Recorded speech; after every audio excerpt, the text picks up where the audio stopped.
What I want you to do is say, hey, why am I here? You're here because we're talking about partnerships, the partnerships that you are in. We're talking about partner with a big P, and it has some similarities to partner with a small p, but you have to agree, what does partnership mean? A successful businessman once told me, you start with the end in mind and work your way back in life. And that was the main advice for me. I'm so glad you're here. Thanks for stopping by. At the Bold Business Podcast, we are normalizing important conversations. Yes, there are tips. Yes, there are ways to solve problems. More importantly, are going to be, what do you need for yourself to be able to solve those problems and make the most of the education, the training, and the programs that you are already using. This is a supplement to that. It can sit on top of it, fuel your soul, fuel your mind, and most importantly, regardless of where you're at on your journey, maybe you're starting out, maybe you're ready to scale, maybe you're going through a reinvention. The conversations we are having will help you at each of those stages. So hang around, see what's going on, and I look forward to seeing you engaging with our videos. Wow! Welcome to It's Your Business, brought to you by the Bold Business Podcast. This is your source for navigating today's ever-evolving business landscape. In this program, Jess, Christy, and Dean share the realities of current business challenges and triumphs. Get ready to lead with depth, understanding, and achievement. Welcome to the Bold Business Podcast, hosting It's Your Business. This is your go-to source for navigating today's ever-evolving business landscape. I'm so glad to be here today as one of your hosts and panelists. I'm Jess Dewell. Also with us is Christy Maxfield and Dean Barta. We will introduce ourselves in just a moment in more detail for you. But I don't want you to go away just yet. What I want you to do is say, hey, why am I here? You're here because we're talking about partnerships, the partnerships that you are in. By the way, this could help you with partnerships outside of business too. So just hang in and enjoy this immensely. And we want your participation. And today we're going to be holding the mirror up to ourselves, and we're going to be holding the mirror up to those that we have chosen to hitch our wagons to and make decisions with and go get our goals with. And why does that matter today? Because I would like to get it correct. So while I'm not reading, the note is important to make sure we are all starting from the same starting line. And more critical than ever before are our partnerships. This, whether it's an uncertain market, whether it's disruption, whether it's just making decisions about how do we streamline and where do we put our energy, the levers of growth include who we are, who we founded with, who we're executive managing with, and being able to be all in a trusting, open way. So moving beyond the excitement of ventures that we were in or that honeymoon period when we start working together, we want to take the partnerships we have today and leverage them to create the future we want for our business. So with that, I'm going to let us introduce ourselves. Christy. Hi, Christy Maxfield with Purpose First Advisors. We help owners, founders, create a pathway to a successful succession and exit planning. I am Dean Barta Business Group, and we provide fractional CFO to bookkeeping services for small businesses, especially growing ones, and definitely have experience with partnerships. And I'm Jess Dewell, and I will tell you what, not only by day do I host the Bold Business Podcast and get to be on panels with Christy and Dean, I also am working with companies who are creating their future right now. Whatever we're doing today is determining how relevant we will be at tomorrow. So are we making the right decisions right now for that? Okay, so when we get into this question, everybody, we're going to get into this question. I actually wrote down the question too. I know we all have it in front of us. I'll read it. When business hits stride, sometimes it's when partnerships start to hit a wall, or sometimes our partnerships hit a wall before our business is in stride. But it's that hitting the wall piece, I think, is what we're really focusing on today. Yeah. Oh. You can hit a wall at any point. But I think identifying if you're feeling as though there is a wall, there's lots of things to check in on, and your state of your partnership is one of them. And I was thinking about this, right? As far as when we're thinking about our partnership today, if we needed or wanted, maybe we're in the best business We have the best business co-founders ever. We are getting along and everything is amazing. This is still a great time to have a conversation. It's not only when we're having a problem, because the sooner we're talking about it, the sooner we can make sure we're doing all of the things that we can within our power. How about if we revisit the end in mind? We all decided we're going to get together for a mission, at which point in time that mission is accomplished. Now what? We've started with an end in mind of our work, what we want to do, the service we're providing, the product we're going to make. But what we don't necessarily do is check in with each other about how we feel it's going, how it's been so far, and where do we want to go. So just like Stephen Covey's end in mind, it's important to be thinking about the end in mind for our partnerships too.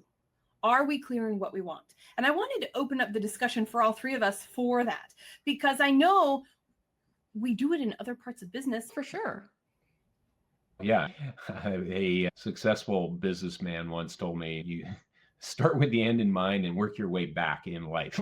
And that was the main advice for me. So I think it's apropos in partnerships to look at where you want to go, where you want to be at, and if you're in concert with that, with your partnership, and then how do we get that? And you basically reverse engineer, right? How do you decide what your end is going to be?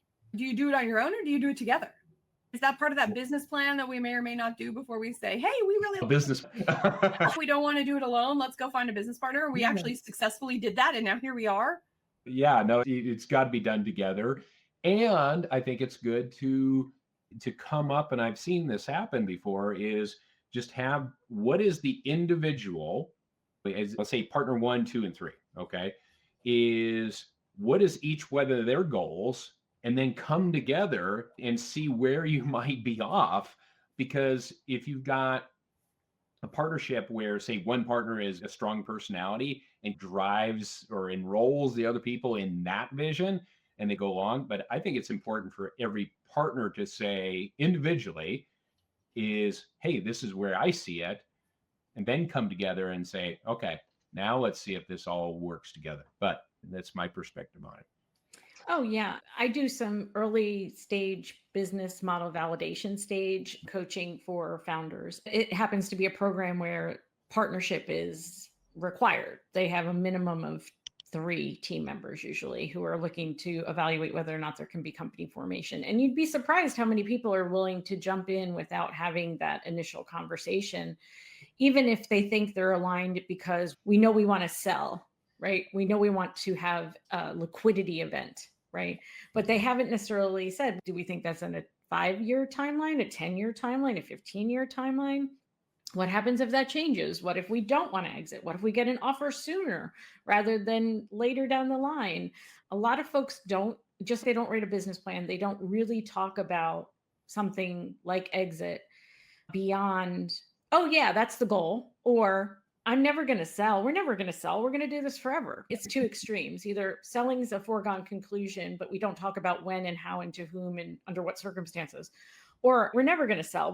This is our life's work and we're going to do it until something changes. And usually one of the partners sees the business going in a direction that the other partner's not quite aligned with. It can come in different shapes and forms. And just knowing what you want. Knowing what you want. What do I want? We're doing this even just within It's Your Business, and it's not an official company of any kind. We're 3 peers that care about sharing and having conversations and keeping this dialogue open. Does this still align with our other goals? Do we have other goals? Does this support it? How come this is important to us right now? And it's cool to see the overlap that says all of these things make this possible for us to do, which is amazing in and of itself. And so we're doing it not in an official business capacity, but we are business partners we've made a commitment to each other here. This is the 16th one of these that we've done. So there's longevity here. It feels like a commitment to me. I always challenge people when they use the word partnership, because like I just signed on with an IT company and they're calling me partner. And I'm like, I'm not your partner, I'm your client. Yeah. And I know they want this all encompassing, they're enveloping me and we're partners in this. But that's partner with a small p. We're talking about partner with a big P, and it has some similarities to partner with a small p, but you all have to be in the same, you have to agree, what does partnership mean? Yes. And then what role are you playing in that partnership? And what are your roles and responsibilities in that partnership? And being really super honest, when we say, what do you want? We mean like really the thing you're afraid to say out loud because you think you'll either sound arrogant or greedy or crazy, right? But what do you really want? And be honest with yourself. And then maybe you might even give yourself permission to change your mind along the way. And both of those require that you don't let other people's expectations of success influence you to the point where you're doing things that you don't want to do or that no longer suit you, even if at one point they were what you wanted. So this is some pretty important stuff to get honest with yourself about. I currently have 3 clients with partnerships. 2 out of the 3 are married to each other. The partners are married to each other. I have a 4th on deck who would be a father and son. And for the father and son, age difference alone means they have different goals. They're at different stages of their life. What they need out of the business is different. And one of the reasons they called me is because they went to their CPA and said, do we sell? Do we keep growing? When would we sell? When do we know it's time? They're really grappling with what's best to provide mom and dad with the financial security they need and their son wants them to have, and to also position the son for what is still a very lengthy, what we hope long and prosperous life in this business or in some other. So really understanding who you chose to go into business with and where they are in their life and what they need from this, whether they have kids or don't have kids, whether you're married, because your business partnership may end, but you may not want your marriage to end. Like, it gets messy if we don't think through. Ryan and I worked together. It was one of those things where I was like, this is going to be so great. It was not great because we were in different departments and we had different goals for those different departments, and they actually ended up competing against each other. And so in our case, it wasn't an enclosed system anymore where it was us and other people that own the company. It was other people that own the company, and now we were in separate places. And there's a big difference between the two. And we didn't like that at all. And I think, and that's important to be able to know and say, oh, look, this cool thing happened, but oh, look, that means all this other stuff might also be changing. So that's a great point, Christy, about life stage. If you can't write it down and share it with the people that you are sharing your life with in your community, in your businesses, in your family, then you're actually not a very good partner. And I'll just say, if you haven't done it yet, put this on your to-do list before the end of this year and take some action. It's scary to put out there just in case it's really different, but I'll bet you'll be pleasantly surprised. I'll bet you'll be surprised to know that they have these goals and dreams too that may be more similar than you realize. I call it the 3 T's. Tell the truth. And whatever that truth is for you, and that's where it originates. And knowing that things change, my truth from starting a partnership 10 years ago is different than my truth is today. And it's just checking in on that. But yeah, it can really go off the rails when someone's really not being truthful with themselves primarily, which begets not being truthful with their business partner. Yeah. And I was just going to add that when we hit the growth trajectory, when we're starting out, we went 50-50, which I would never advise. 50-50, we each have 50% of nothing. And then we actually do the thing and it becomes a thing. And now it has value, not only to us, but to other people. And we start to get really excited about where it can go. And we may be getting stuck. We might be hitting that brick wall that Jess talked about earlier, because it was easier to be aligned when there was lots of risk and no actual there. Now there's lots of risk, different risks, because you created something and now people are depending on you in a way they probably weren't before. But you have the risk and there's a lot of there. And now we're debating in real time with real assets what resources to put where, how much of those resources to dedicate, how much risk to take with those resources. And this is where, if you're not having regular meetings, not just to talk about the business of your business, but to really understand what your partner values, what's going on with them personally.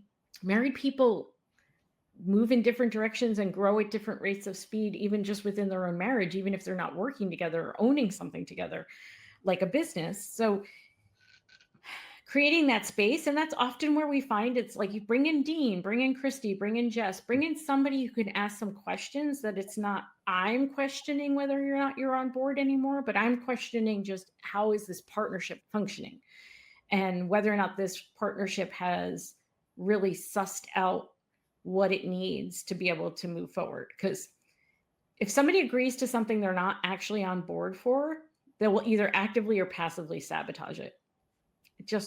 It will happen. And that's when we get into the roles and responsibilities, who is doing what, right? Usually partnerships are different people with different experiences, with different skill sets that complete the areas of coverage necessary to build something from nothing, or to take over something and turn around something and make it something greater. I think about that, and I know this is something that Dean, you shared a lot about, I know, in our pre-calls. Do you want to start us off in this one? Yeah, definitely roles and responsibilities. And because everyone brings what I call their superpower to their partnership. And there is different variations of that. And you got to be aware, is it two roosters in a hen house, or is it a visionary and an integrator? Who's taking care of what? And basically bottom line responsible for those and delivering on those, because I've been exposed to partnerships that one person is working hard moving forward, but the other partner is not holding up their end of the deal. And those tough conversations have to happen. It's a checks and balances, but you're also holding the other person accountable and supporting them as well. It's not just an accusatory nature. It's more, hey, we need to move forward, and what do you need help with? And then I need help with this. And if you're looking at a two-person partnership, and of course that gets a little bit more complex if you've got 3 partners, 4 partners, but everyone's got to be taking responsibility for that and delivering, and knowing how to get support when they're not. I think it's also important to note that, especially in this world of a lot of folks use or self-implement EOS, there's often one person who is clearly a visionary, but that does not mean the other person is automatically the integrator. They may have skills and capabilities that complement the visionary, but they may not actually be the person who likes to bridge the gap between vision and execution. Or they may like doing that in some circumstances, but they have their own visionary, maybe perhaps a more narrow area of focus in the business where their visionary capabilities come through. So I find sometimes that the partners, because they're partners, say, obviously one of us has to be the visionary, one of us has to be the integrator. And it could be like, actually, no, you both have visionary qualities and you need an integrator to join your team when you can afford to bring that. Or you have visionary capabilities, but also you might be playing against type. Not every business is breaking the mold, is innovating constantly. We've got lots of good, solid business models that people are running every single day, and they're not waking up with visionary innovations, but they also may not be the best at connecting where they want to be in 5 years to what has to happen in the office today. So to not get caught up in forcing specific roles on different people, and early on really thinking through what are you best suited towards, and then what kind of job title does that translate into. It may be that one partner is actually better suited to be the director of marketing or chief people person or something else along those lines, or really is the tactician, really knows the technical aspects of the work that's being done and really enjoys being on the front line of executing the work. So I caution people not to try and cram themselves into those kinds of definitions. And I think, Dean, you also bring up a point of not only the number of partners, but their roles. So oftentimes there could be somebody who is working full-time in the business and maybe somebody who's working part-time in the business, or somebody who's a partner but is contributing the money and not working in the business. And really being clear on what are our equity stakes, what are our jobs, our roles and responsibilities, and where do we have authority or autonomy so that our expectations are right-sized. I'm your host, Jess Dewell, and we're getting down to business on the Bold Business Podcast. This is where we're tackling the challenges that matter most to you with actionable and achievable advice to get real results that lead to your success. Don't forget, press that bell icon so you never miss a program. And it's time to subscribe as well. Focused on growth?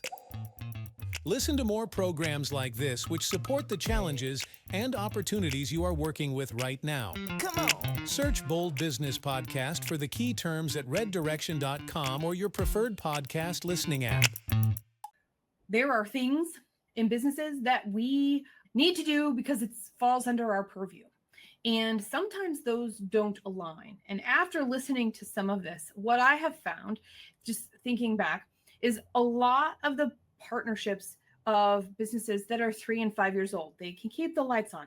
They have proof of concept. They're ready to scale. They're doing this next work. What ends up happening is there's actually tension and polarity around who's actually doing the thing, because many people want to do the one thing, but they all need to also do their own thing. And as you get to that certain point, when 4 or 5 people are wearing one hat because everybody likes to do it, and now you've scaled enough and nobody has time, so you want to get somebody to take on that role. It's the quickest way to some tension because nobody wants to give up the thing that's most interesting, that they like to do the most. And that's one example. Another example is just in our own work. Every single one of us, when we have deep work sessions, whatever that looks like for you, you will know what you like to do the most because it's where you start. Hands down. Do I like to look at my numbers? Do I like to do the planning? Do I like to understand what our opportunities are and evaluate those? What are the problems we're possibly solving? Whatever you go to first in your deep work time is an indication of what you really enjoy.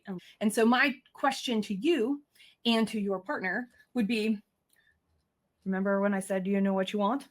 Hopefully this because if this is the work I want to be doing, maybe I'm not in the right role. Maybe I'm in the wrong seat on the bus for myself. And if I've never written it down or said it out loud, how would anybody else know, including me?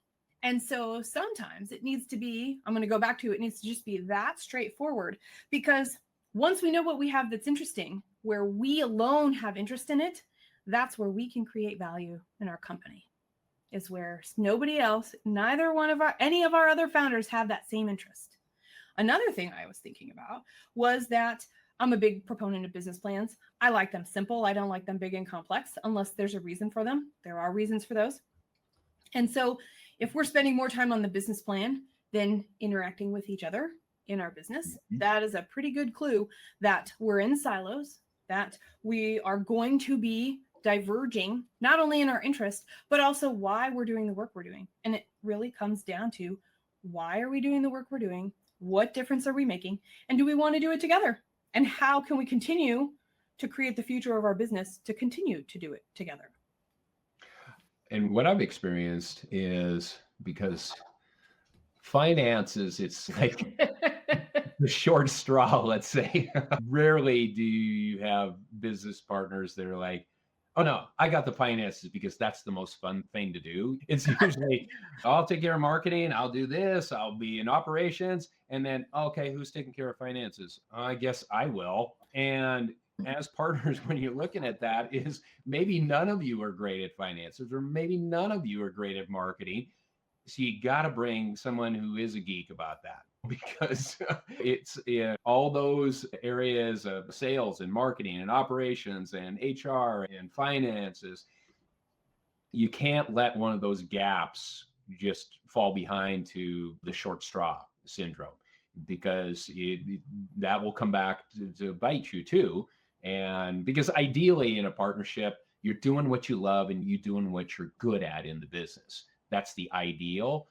And someone has to take the garbage out eventually and have that, if you will, crappy job that, okay, I'll do it, but I'll make sure it's done and it's not all sunshine and puppy dogs. Yeah.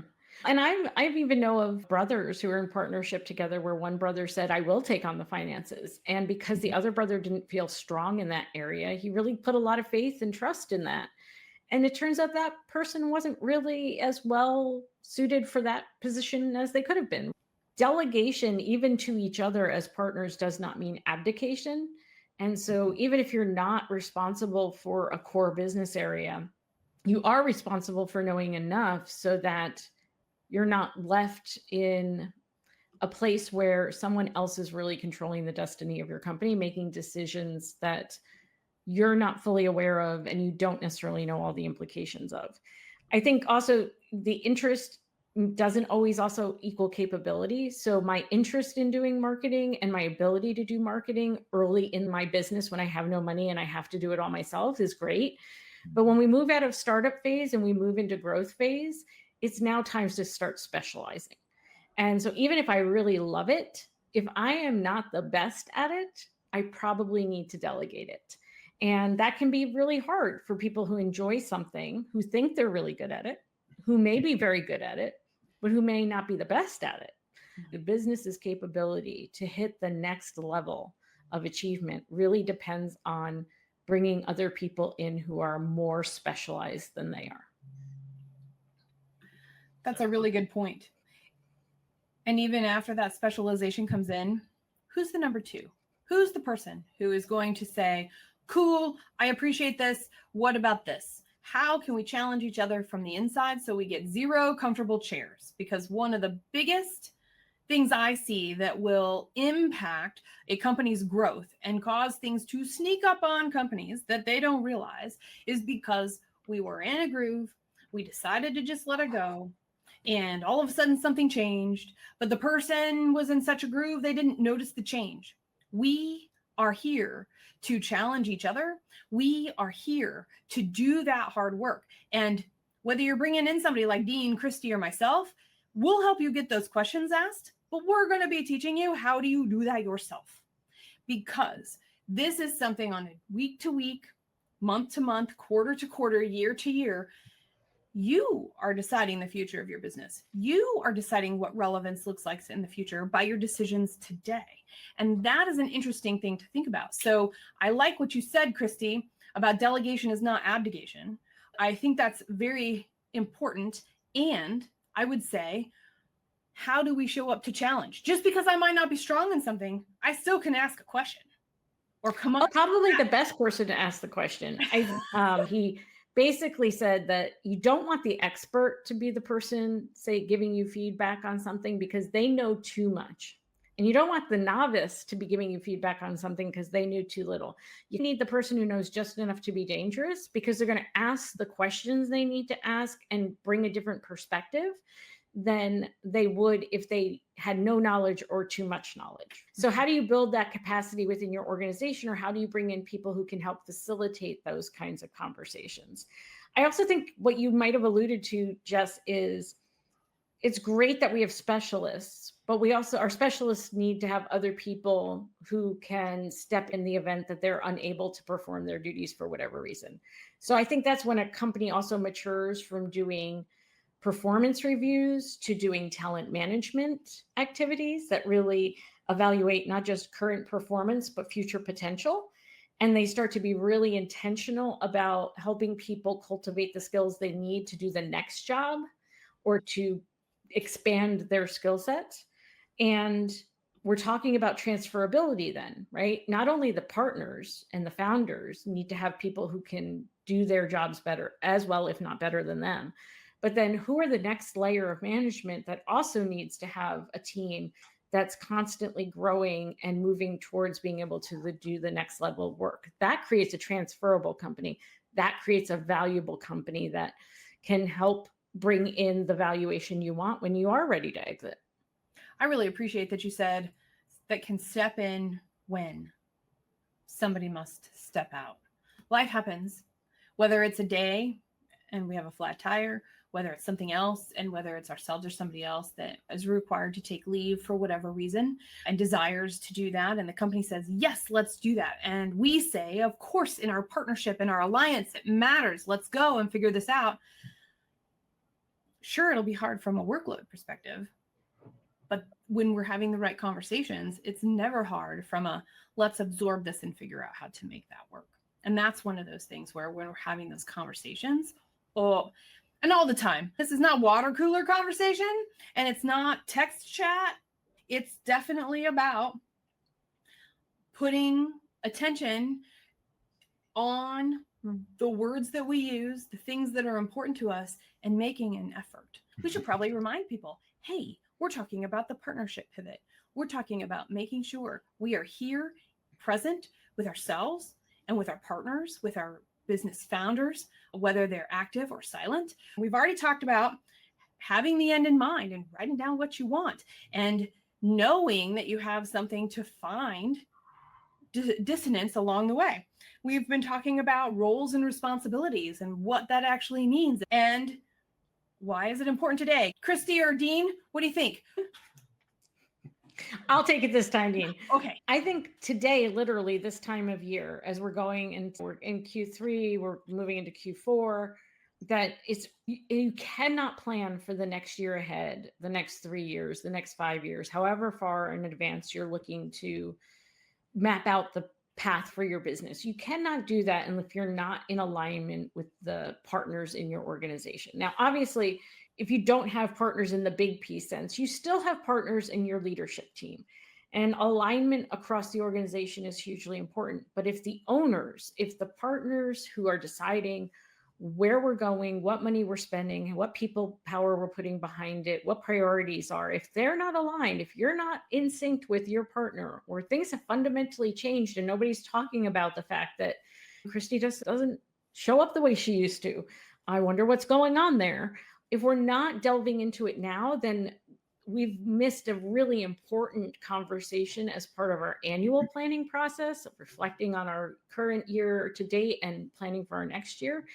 And because in this environment, meaning 2025, 2026, but also just the state of business at any point in time requires that you be on the cutting edge of your own organization. You have your finger on the pulse of your organization, where it's going, who's doing what, why they're doing it, what kind of impact it's having. Otherwise, the ability to be resilient diminishes greatly. That's a great one. Now, do you want to add anything to that, Dean? Yeah, I think Christy summed that up really nicely, because being able to flex with changes and partnerships. We're working with a new client that it's the partnership of one because of attrition and unfortunately death of another partner. And his primary goal is not about more partners. It's the vision he has for the company. That's the number one thing that he is stressed out about. And because they were two friends, went into a partnership, or actually it was three people, and then lost one partner just out of leaving the company. And then 2 weeks ago, lost his other business partner to death. And the main thing is that the vision of this organization is moving forward. And that's what we're helping them with. And he has fundamentally, I would imagine his ability to execute on the vision has fundamentally changed, even though he continues to share and hold the vision that he and his partner had. Having one less person in such an integral role, and emotionally as well as operationally, I'm sure. And I think that's what people forget, is that these aren't just business decisions. These relationships aren't just business relationships. If you've gone into business with somebody, in all likelihood, you have a very deep and intimate relationship with them. You care deeply about them. And when things change, there's a grief around that also impacts your ability to do business. Yeah, no, he's really being very outwardly focused on this, is that it's the vision, but it's the employees, it's the community they serve. And he knows that I don't have this expertise. I'm going to get to the professional that does have this expertise that will help me move this forward. And so I applaud him for actually making the decision that instead of, he's going through a grief period right now, and it will be probably for months. And he is taking a breath or two and saying, okay, this thing is not going to die. So that's that vision is the one that's guiding him forward, and extremely important to this organization. Yeah. And This is totally different than your example that you just gave, Dean. That's okay. And is it one of the partnerships? Hold on, everybody. I know it's still partnerships, but this is a whole different scenario. And in fact, I have two, both early stage. I'll actually just use one. We had a value difference, but we didn't know.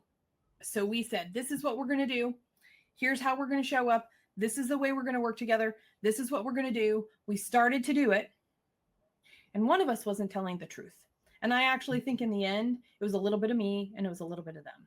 Neither one of us stopped to say, what do you want out of this? Neither one of us stopped to say, what does success look like to you? Neither one of us stopped to say, how do we actually work together to do this work? And where are we different? So what can we tap into? And it's unfortunate that it fell apart. We had clients and then we didn't. We had to say, sorry, thanks, no thanks. It was a real bummer. It was over a year that this was all happening. I wish I knew what I had wanted. I knew what I wanted. I wanted to grow and scale a business and exit again. The other person did not want that. And so the way we showed up to do our work was very different than that. And so I think that's important. I think by the time we got to the point we could recognize it was falling apart, things were not going, and we were probably past the point of return of being able to salvage anything and figure out how to work together. I think I would have started it earlier. Would have been like, I need to understand what you see this mission to be. I need to understand where you see yourself different than me. Here's how I'm different than you. And because as we start talking about, so how do we assess our partnerships? That's my hindsight looking. But having done it and actually having a couple companies fail because of that, I would say learn from my mistake on that one, especially if you haven't had that conversation yet. Yeah. That's why it needs to be done now. And let's just get to the heart of the matter. And like you mentioned, Jess, you got to tell the truth. You got to be just so truthful at any stage, beginning stage, maturity stage, whatever it might be. And I think that's healthy in any kind of relationship. Agreed. And see if it's not only what their vision is individually, but really even heart into it. 100%. I'm only motivated by the profitability. That's something that if nobody else is, at least you got somebody keeping an eye on that. Because without that profitability, there is no business. Honestly, I'm going to say, so put on some rose-colored glasses about the things that you don't really like and go, can I work with that? Can I be challenged to be better because of it? Will it help me get to my goal because their focus and diligence and desires are different than mine? And all of this illustrates the need to do the good formation documents, the tools that help you break up if and when you need to, and the tools that allow you to respond when things don't go as planned. So whether that's a solid operating agreement, governance structure, maybe there's a board involved at some point. There's obviously insurance to help take care of some of these unforeseen circumstances. But there's also strategies just around mitigating risk if two partners are traveling together and things like that. It sounds, oh man, great problem to have. Yeah, great problem to have. So let's run the scenarios on if somebody needs to step out early, what happens? What kind of risk does that put us at? If someone's departure is sudden and unforeseen, what kind of safeguards do we have to limit the impact on the business so that we can save those jobs and take care of our customers while we grieve?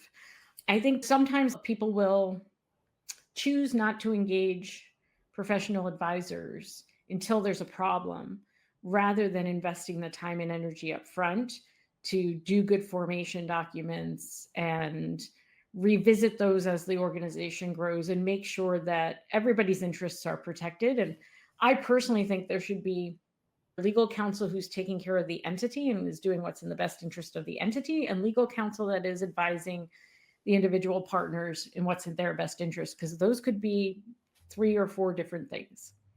I'm thinking about assessment. I'm thinking about, so wherever we're at right now, whatever our partnership status is, if we've never had a conversation like this, if we have conversations like this all of the time, how can we show up? How can we assess that? And I was actually asked that in part of the dialogue prior to our live stream today. And I came up with something on the fly. So I figured I could take what I made up on the fly, Christy and Dean, and we could develop it just a little bit more. Do it. You like it?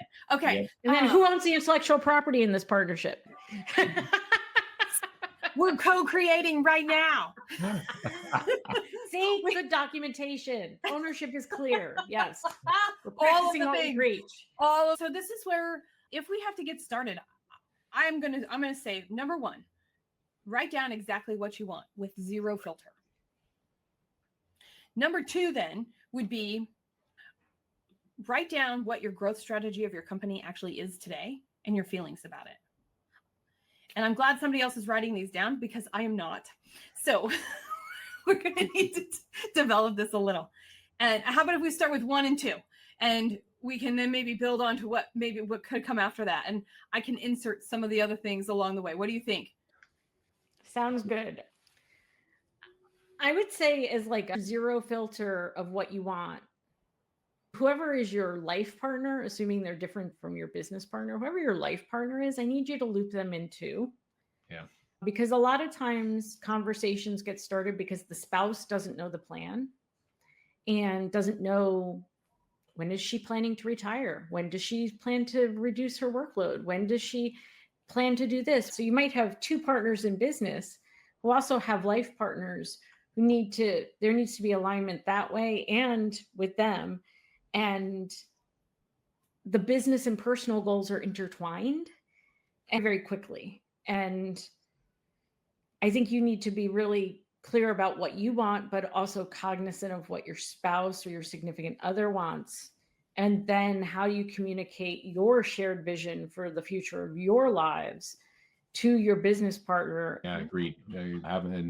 Having your personal partner involved, because I'm sure each one of us have worked with businesses where I highly doubt that their personal partner has a clue what's going on in the business, unless they're involved in the business, that is.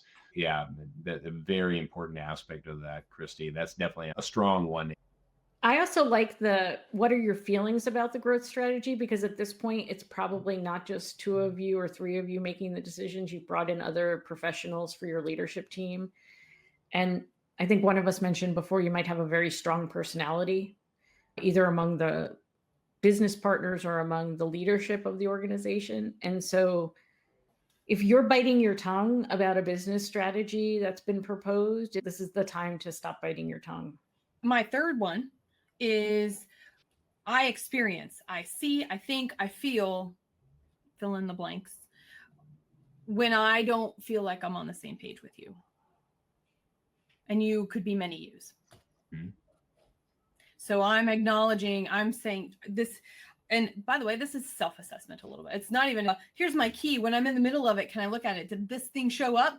Oh, I am feeling disconnected. Or, oh, I don't feel like I'm being heard. Or there might be a misunderstanding here. I'm sensing disconnect. I'm sensing dissonance. And to be able to bring that up to the other person, if you're not having active dialogue about it, and your sense is that they have thoughts and feelings and beliefs that are no longer aligned, I think really working with someone to help you identify what you want the outcome of that conversation to be and how you want to create a space where people feel like they can be honest and candid. You're not happy. Yeah. You're not as energetic or enthusiastic as you used to be. You're not as positive as you used to be. We all seem to get in a room together and say, we're doing X, Y, and Z, and then you leave and do A, B, and C, and I'm not sure what's going on here. I need you to help me understand. So the art of learning how to start that conversation with somebody who you probably feel like you know as well, if not better than yourself. Actually, and that was my 4th step. Well, because we know the first 3 things about ourselves, and we are willing and open to share it with our partners, with our co-founders, with our management team. The last piece is you're also open and willing to really hear and receive without judgment, without needing to solve problems, theirs. And to your point that you were just talking, Christy, I think that's the next thing. Is so now you have this working place of, I've got some safety, I've got some trust. I know that I can speak up because this is it. I agree to speak up when. I agree to ask thoughtful questions to challenge us to grow, not to challenge you as a person.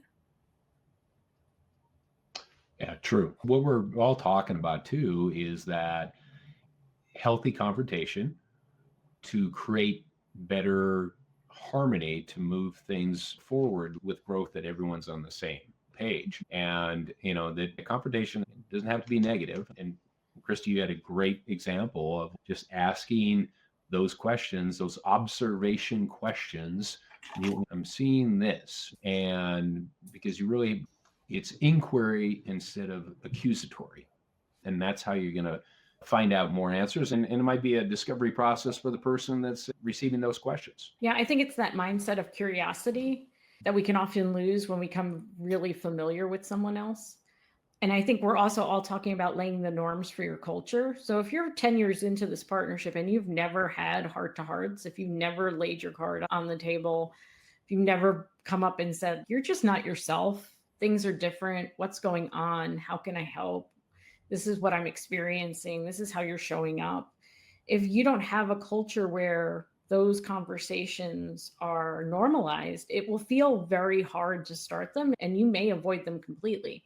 A lot of this is, what is the culture you want to have, not just in your company, but with your partner? What are our norms? What are our agreed upon ways of working together? And what do I need in order to be able to do that self-assessment and that assessment of our partnership? And have we already agreed on how we bring up sensitive topics to each other in a way that is about being curious and supportive and not being about accusatory and blaming?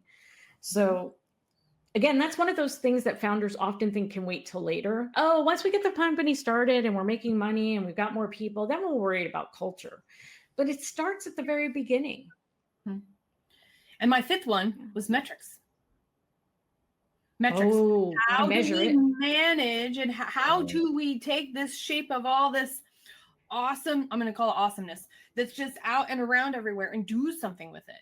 That's going to be very individualized based off of the answers to these questions. But I do think that quarterly and annually, where are the lenses based off of what's going on in people's worlds? Where are the lenses based off of what else might be going on in their risk tolerance and how other things are changing in the world? So it's going to be, I didn't bring any specific metrics other than thinking that having a shape with which to measure to, and to know we've moved or not, right? Do we have the same pieces in our kaleidoscope and they just look different? Or do we have completely new pieces that we're trying to fit into? Right. Metrics are really important. And this is part of, let's say, in the partnership agreement, is what is the metrics? How is the company going to be valued if any partner exits? I had personal experience with that in a partnership where we were on opposite ends of the spectrum of how to value the company. So once again, that's a certain metric too, right? And believe me, you don't want to go into, okay, someone's going to exit that partnership and you're at A and he's at Z. So that's part of what I see as metrics, to know how things are really measured. Yeah. And I think that we're forgetting too is oftentimes partners are playing functional roles in the business. They're not off doing their own thing and living their own lives while the management team is running and executing. They're often in the day-to-day operations. So just because you own the company doesn't, in my opinion, mean there shouldn't be a performance evaluation and a candid conversation about growth and opportunities. Obviously, my recourse in being able to inspire you to change the way you're behaving may be different than that of an employee. But to still have, if I was evaluating or being evaluated for my performance, regardless of my ownership position, would I be making the mark? What does this role have to do to be successful? What are the metrics that this role is held accountable for to be successful? Even though I'm an owner and you can't get rid of me, or you can, but it's going to be really hard. That doesn't mean I don't have expectations for how I'm performing and what success looks like, let alone what are the metrics for our partnership. So everything we've talked about today is to help us get on the same page exactly where we are, because when we're in the middle of it, It's fun to think we could start over. In reality, the best work is the work that's right in front of us. The best opportunity really is, what do we have and how do we ensure the next step is the right step if we don't even know, because we're not even talking about what we want and how we see our business having changed over time and how we see the potential of the future and how we want to develop its future. And ultimately, I think when I think of partnerships and longevity and success, most of the time, unless there's a reason for somebody to go, we can avoid the, I just don't want to be here anymore, or I got burned out, all the other kinds of things that can get in the way, because we're having these conversations and it becomes known. So we're ready for our biggest takeaways of the day. What should we share? What should we share? What is your biggest takeaway? And I always feel like I've got in a gotcha. I didn't see it coming. I know, right? Duh. That's me. I'm not learning from experience here. It's going to be a takeaway question. I think my biggest takeaway is the value of how you communicate in a partnership. Kudos to Christy about asking those questions to draw out. Ideally, if you could tell the truth and do that, a good partner will help draw that truth out with the approach of how you communicate. And that might be the best value of having a partner, is that they have a better viewpoint of your blind side than you do. Love it. I'm going to go with know what you want and tell the truth. That's what I got. Okay, I'll say in the structure that I brought that we expanded out, right, over the last several minutes, I would say, I think my biggest takeaway was, don't forget who else your wants and desires impact outside of your business partnership. That's good. Good one, Jess. I got there. Okay. Hey, everybody, you're listening to It's Your Business, brought to you by the Bold Business Podcast. Christy, Dean, and myself, we are so glad to have been here with you today. Thanks so much. Share your experiences in the comments. Do you have a process you use? What is your experience around partnerships? How have you faced struggle? We want to know. And until then, we'll see you next time. Every single time I have a conversation, I take away something that I want to share with 25 people. I know when you're listening to this podcast, you're also listening for that and will have something that you want to share. In the comments, I would like for you to engage with us. What is that thing that you want to tell 25 people from this program? Here's why it's important. It's important because, yeah, there are going to be how-tos. Yes, there are going to be steps. Yes, you're going to be like, oh, I wish I wrote that down. I wish I wasn't doing this and I could actually take action on that right now. But guess what? You're not. So engage right now, because that one thing you want to share with others will be the thing that you can figure out how to incorporate in your business, in your workflow, in your style tomorrow. Wow!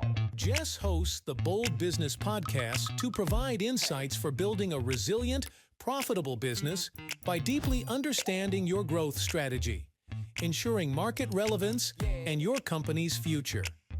It is bold to deeply understand your growth strategy with your host, Jess Dewell. Get more information about how to drive solutions and reset your growth mindset at reddirection.com. Thank you for joining us, and special thanks to our post-production team at The Scott Treatment.